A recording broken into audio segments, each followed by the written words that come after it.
Okay, I thought I'd just give a quick update here. This is day 3. Really only had 2 half days. So, first half day, we basically just cut all the brush and trees that had grown up around it down, and attempted to get some air in it, and just kind of basically figured out what was going on, or didn't. And then yesterday, me and one of my guys came back out with some new plans to execute on trying to get the thing to air up, and that went about the same. We learned more stuff though, but the big accomplishment from yesterday was we actually got it up off the ground.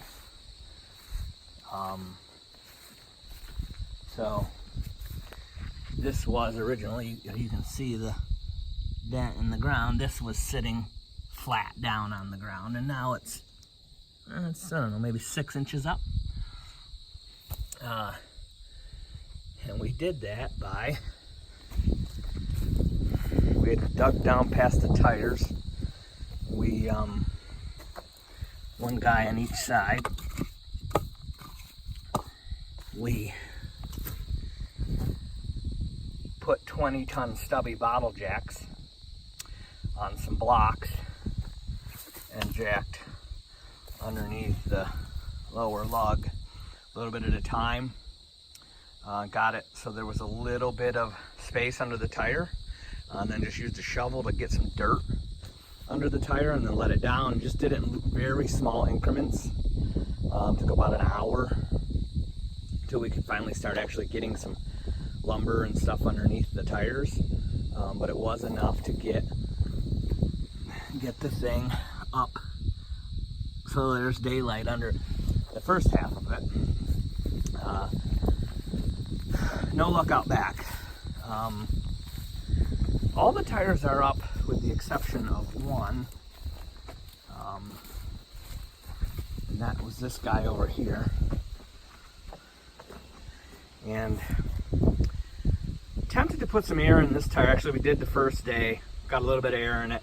It did lift the bus some, but then it was leaking a little bit around the bead. But I put a remote filler on it, and you know, we were clear doing some other stuff. I was going to try to, you know, maybe get 40 or 50 pounds in it, and that didn't happen. She let loose, so it blew. We can't really see from the outside, probably on the inner sidewall or something, but we were out of the way, clear of it while it was filling. No downside to it, so that plan's out the window. Start where I left off, and I got was nice enough. A couple guys messaged me and sent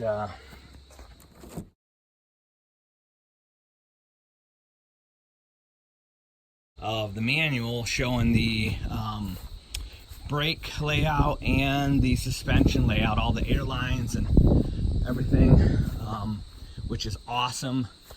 Just looking through those this morning and learned a ton. So I'm going to take that little gem of knowledge and try to isolate these rear bags and get some air in them, at least see if that's possible. Once that's eliminated, I'll have to go to whatever, a different plan, but I'd really like to get some air in those rear bags, and then I can start blocking the body up a little bit at a time, so we can see if it's going to, we can get it mobile. But we got the windows open too, because it was really hot in there. But there it is.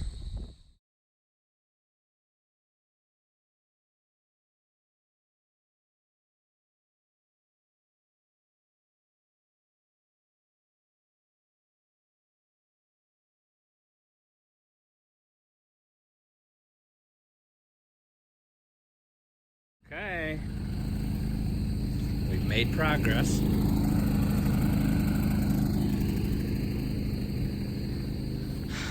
Managed to find the T where the suspension system splits coming from the accessory tank, goes up into the middle of this compartment, splits, half the front, half the back. Isolated those, put air to the front, leaks like a sieve.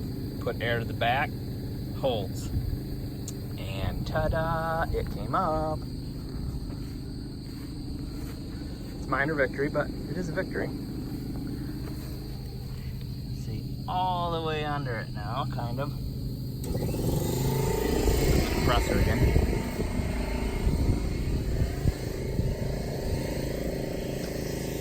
So now I'm working on trying to safely get some jacks and blocking underneath it.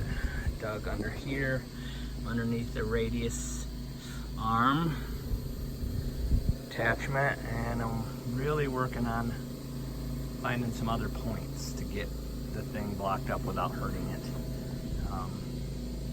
But I was able to see that there was no damage to the oil pan from being so low. Pretty much everything else, she's wide open front to back now. So, one step at a time. All right, so been here about 3 hours. Super successful.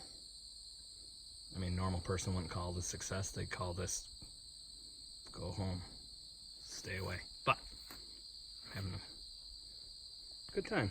So it is, air's disconnected, rear suspension's holding there. The body's not blocked up.